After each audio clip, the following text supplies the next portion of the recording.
अब जो हम पढ़ने जा रहे हैं क्लास 3 का EBS का जो NCERT निचोड़ है उसके बारे में हम लोग कुछ महत्वपूर्ण कंटेंट को पढ़ेंगे जो परीक्षाओं के दृष्टि से अति महत्वपूर्ण माना जा सकता है। तो आइए बात करते हैं हम लोग मशहूर चित्रकार के बारे में। फेमस एक चित्रकार है, ठीक है, और उसका नाम है विष्णु चिंचालकर। क्या नाम है? विष्णु चिंचालकर नाम है उसका, जो सूखे पत्तों से बढ़िया चित्र बनाते हैं। ठीक है, विष्णु चिंचालकर जो सूखे पत्तों से बहुत बढ़िया चित्र बनाते हैं वह मध्य प्रदेश के इंदौर के रहने वाले हैं। ये मशहूर एक चित्रकार है जिसका नाम है विष्णु चिंचालकर। क्या नाम है? विष्णु चिंचालकर। और ये कोई रंग का प्रयोग नहीं करते हैं, यह सूखे हुए पत्तों को, है ना, ट्रिक ये हो गया कि सूखे हुए पत्तों को चाल लेता है, मतलब चिंचाल कर, और इसके बाद उसका चित्र बना देता है, इसलिए उसका नाम याद आ जाएगा विष्णु चिंचाल कर, मतलब चाल करके पत्ता को तब बना देता है। ठीक है, मतलब सूखा पत्ता भी रहता है, हरा पत्ता भी रहता है, लेकिन उसको चाल लेता है, किसको? सूखा को, और चाल करके वो चित्र बनाते हैं। तो ये बेचारा रहने वाले कहाँ के हैं? तो ये मध्य प्रदेश के रहने वाले हैं, और मध्य प्रदेश में एक क्षेत्र है जिसका नाम है इंदौर। ठीक है, मध्य प्रदेश के एक क्षेत्र जिसका क्या नाम है? इंदौर। तो ये इंदौर के रहने वाले हैं। कौन? चिंचालकर, विष्णु चिंचालकर। ठीक है, अब अगला जो हमारा प्रश्न है, हमारा पहला स्कूल परिवार है। हमारा पहला स्कूल परिवार है। ये तो भाई ये कैसे हो सकता है? हम ये सही है कि सबसे पहले पेरेंट्स को ही प्रथम गुरु माना जाता है ना, इसलिए परिवार, यानी कि हमारा पहला स्कूल परिवार है, और हम अपने परिवार से ही सबसे पहले सीखना प्रारंभ कर देते हैं, यानी कि सीखना प्रारंभ हम लोग अपने परिवार से करते हैं, इसलिए हमारा पहला स्कूल क्या है? अपना फैमिली है, परिवार है। बात करते हैं अब हम लोग चूहों के विषय में। चूहों में देखने की क्षमता कम होती है, लेकिन सूंघने और छूने की क्षमता बहुत अधिक होती है। स्वाद लेने वाली क्षमताएं बहुत ही तीव्र होती है। मतलब चूहा में क्या क्या चीज की क्षमता है? एक देखने की क्षमता कम होती है, देखने की क्षमता कम होती है। अच्छा, देखने की क्षमता कम होती है, लेकिन सूंघने की क्षमता और छूने की क्षमता बहुत होती है। स्वाद लेने की क्षमताएं भी बहुत तीव्र होती है। बात समझ में आ गया? तो ये था चूहों के बारे में। तो चूहों के बारे में क्या जाने हम लोग कि वो देखता है बहुत कम, लेकिन सूंघना और छूना वो बहुत ज्यादा उसके अंदर है। नहीं, अब फिर है स्वाद वाली क्षमताएं बहुत ही तीव्र होती है। ठीक है, अब आगे है हांगकांग के लोगों को सांप खाना बहुत पसंद है। हांगकांग के जो लोग होते हैं उसे सांप खाना बहुत पसंद है, और जब भी सांप खाने की इच्छा होती है तब हम होटल में जाकर लिंग हू फेन खाते हैं। हांगकांग के लोगों को, अच्छा, तो पढ़ते हैं हम लोग फिर से। हांगकांग के लोगों को सांप खाना बहुत पसंद है, मतलब सांप खाना पसंद है कहाँ के लोगों को? हांगकांग के। ठीक है, और जब भी सांप खाने की इच्छा होती है तब हम होटल में जाकर लिंग हू फेन खाते हैं, मतलब उसको हम लोग क्या कहते हैं? लिंग हू फेन। अगला कंटेंट है कश्मीर के लोगों को सरसों के तेल में बनी मछली बहुत पसंद है। कश्मीर के लोगों को सरसों के तेल में बनी मछली बहुत पसंद होती है। कहाँ के लोगों को सरसों के तेल में मछली बनी पसंद होती है? कश्मीर के लोगों को। गोवा के लोगों को नारियल के तेल में बनी मछली बहुत पसंद है, और गोवा के लोगों को नारियल के तेल में, ठीक है, गोवा के लोगों को नारियल के तेल में बनी मछली खाना बहुत पसंद रहता है। ठीक है, गोवा के लोगों को मछली, नारियल के तेल में बनी मछली खाना बहुत पसंद रहता है। और कश्मीर के लोगों को सरसों के तेल में, कश्मीर के लोगों को सरसों के तेल में, कश्मीर के लोगों को सरसों के तेल में, और गोवा के लोगों को नारियल के तेल में मछली खाना बहुत पसंद है। केरल में दो चीज सबसे महत्वपूर्ण है। एक वे चीज जो मेरे घर के आंगन में ही उगती है, जो ऊंचे पेड़ पर नारियल, और दूसरे जमीन के नीचे टेपियोका। तो कहने का मतलब ये है कि केरल में ये दो चीज ना बहुत महत्वपूर्ण होता है। एक नारियल, केरल में आ रहा है लौ, तो इसलिए याद कर लेना कि लौ नारियल बना, इसलिए हाँ ऐसे करके था। तो केरल में जो है ना कसैली, केरल में, अच्छा इस क्वेश्चन में पहले बात कर लो। केरल में दो चीज बहुत महत्वपूर्ण है, और वो दो चीज क्या है, नारियल है और टेपियोका है। नारियल और टेपियोका ये लोग आसानी से अपने घर में ही उगा लेते हैं, जैसे कि नारियल जो ऊंचे पेड़ पर, और दूसरा जमीन के नीचे टेपियोका नीचे फलता है। ठीक है, अब बात करते हैं हम लोग, अब बात करते हैं हरी मिर्च के बारे में। हरी मिर्च तोता खाता है। हरी मिर्च को कौन खाता है? तोता खाता है। और काव काव कौवा करता है, कहू कुहू कुहू कोयल करता है, गुटर गु कबूतर करता है। मतलब ये एक तरह से आवाज है, ये तीनों क्या है, इसका साउंड है।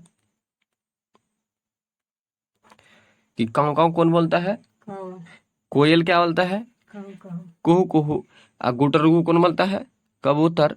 ठीक है, और तोता क्या खाता है? हरी मिर्च खाता है।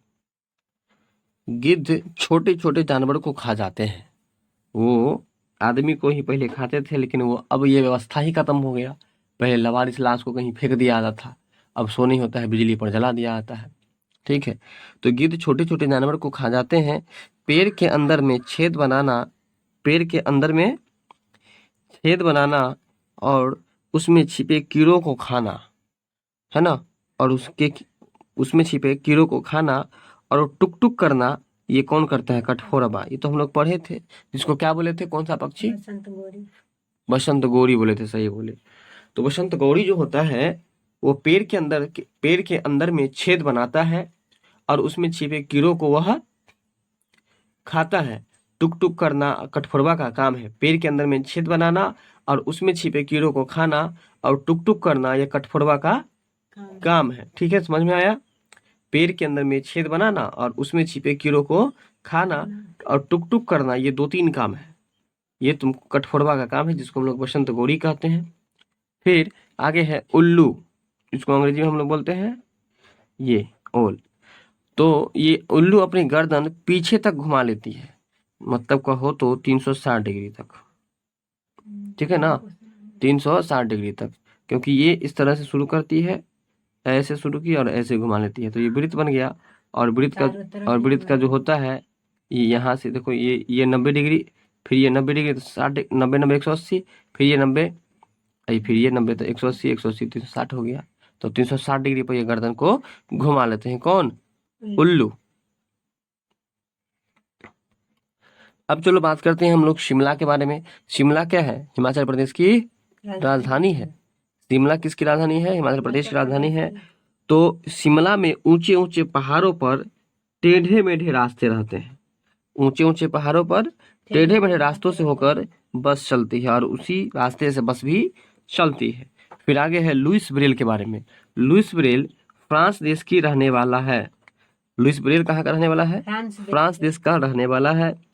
और ब्रेल एक मोटे कागज पर एक नुकीले औजार से बिंदु बनाकर लिखा जाता है ना। मतलब ब्रेल लिपि का जो आविष्कार हुआ था, किसके लिए?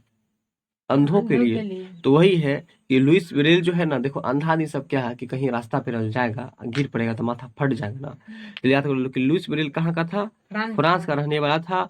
और ब्रेल एक मोटे कागज पर एक नुकीले औजार से, है ना, ब्रेल जो है एक मोटे कागज पर और एक नुकीले औजार से बिंदु बना करके लिखा आता है। ठीक, अब आगे चलो। ब्रेल कागज पर हाथ फेर कर पढ़ा जाता है। ब्रेल जो है कागज पर हाथ फेर कर पढ़ा जाता है। यह लिपि 6 बिंदुओं पर आधारित होता है। ये जो लिपि है वो कितने बिंदु पर आधारित होता है? केवल 6 बिंदु पर ही आधारित रहता है। ब्रेल लिपि अब कंप्यूटर के द्वारा ब्रेल लिपि अब कंप्यूटर के द्वारा भी लिखी जा सकती है।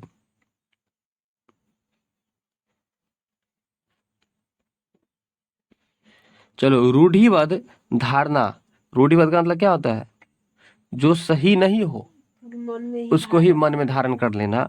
रूढ़िबद्ध धारणा जैसे लड़का लड़की में भेदभाव, लिंग विषमता, इसको हम लोग रूढ़िबद्ध धारणा या अवधारणा कहते हैं।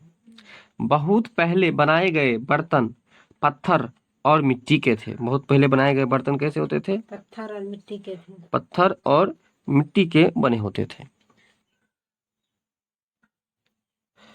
इमली में विटामिन सी, वैसे भी इमली खट्टा होता है, तो बताओ विटामिन सी का रासायनिक नाम क्या है?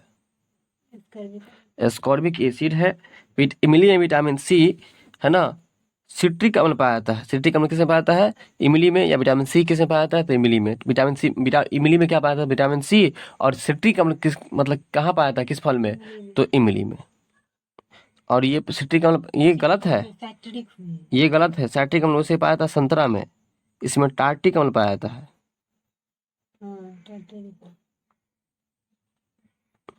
तो ये गलत था यहाँ पर कि इमली में सैट्रिक अम्ल नहीं, गलत है ये पाया जाता है संतरा में, है ना।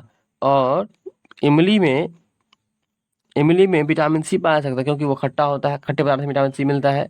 लेकिन टार्ट्रिक अम्ल पाया जाता है विटामिन उसमें, इमली में सैट्रिक अम्ल नहीं पाया जाता, ये गलत है। फिर आगे मोलन गांव कहाँ है? मोलन गांव असम राज्य में है। मोलन गांव कहाँ है? असम राज्य में है। ठीक है, मोलन गांव असम राज्य में है।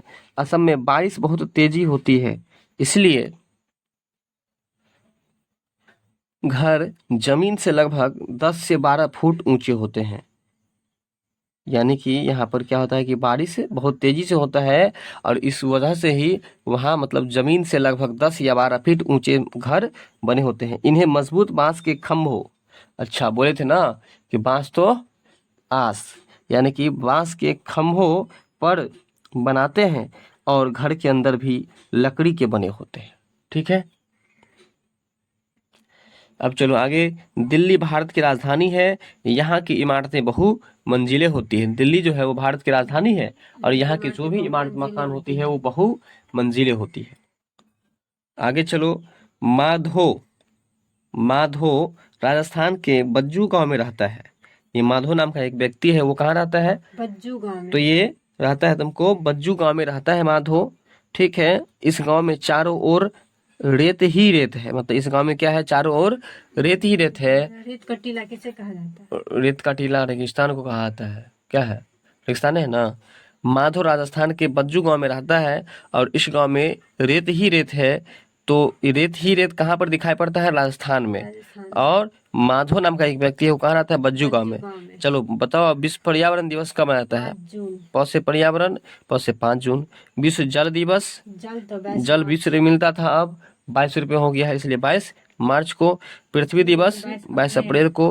विश्व जनसंख्या दिवस 11 जुलाई को। शिक्षक दिवस 5 सितंबर को। विश्व शिक्षक दिवस, देखो विश्व शिक्षक दिवस कब मनाया जाता है? 5 अक्टूबर के। तो ये तो बीत गया विश्व शिक्षक दिवस, हम लोग विश्व शिक्षक दिवस मनाने वाले थे, भूल गए। 2 ही दिन पहले बीत गया। विश्व शिक्षक दिवस 5 अक्टूबर को और विश्व एड्स दिवस 1 दिसंबर को मनाया जाता है। तो ये था दिवस के बारे में।